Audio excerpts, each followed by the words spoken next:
انا في حد بيحبني حب جنوني، بيحبني جدا ومحترم وعيلته اصحاب عيلتي جدا وجيران وكده، بس هو مش نفس جوي وكده، وشخصيته مش الشخصيه اللي بنجذب لها، بس هو محترم وحالته الماديه احسن حاجه وعيلتي تحبه وعاوزيني اتقبله.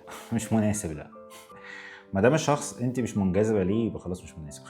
اهلك مقتنعين بيه، اهلك يتجوزوه هم. مفيش حد هيتقفل عليه الباب ويعيش ويتعايش مع الشخص ده غيرك، وهو نفس الموضوع. فما كانش الموضوع انت عايزاه، العلاقه دي انت مقتنعه بيها، شايفه ان هو ده شريك الحياه اللي انت عايزه تكملي معاه حياتك، وبالتالي بلاش منه، لانه لو فضلتي معاه في الاخر كل الحاجات الماديه وكل الحاجات اللي هم قالوا لك عليها ان هي انت هتتبسطي، انت عشان مش مبسوطه خلاص. واحد بيحب الملوخيه، واحد تاني بيكره الملوخيه. هل العيب في الملوخيه؟ اكيد الملوخيه مالهاش ذنب في الموضوع، فرق اذواق. نفس الموضوع، هم مقتنعين بيه يبقى هو مناسب ليهم، انت مش مقتنعه بيه مش منجذبه ليه يبقى هو مش مناسب ليك. انت عايزه واحد بس، مش عايزه مجموعه من الناس. بلاش جو الوظيفه ده. شريك الحياه ما ينفعش ان هو يتحط له مواصفات وظيفيه اللي هي يعرف بيها يؤدي مهامه كجزء من العلاقات او كجزء من الماديات على اساس ان هو ده كده شريك الحياه. لا طبعا.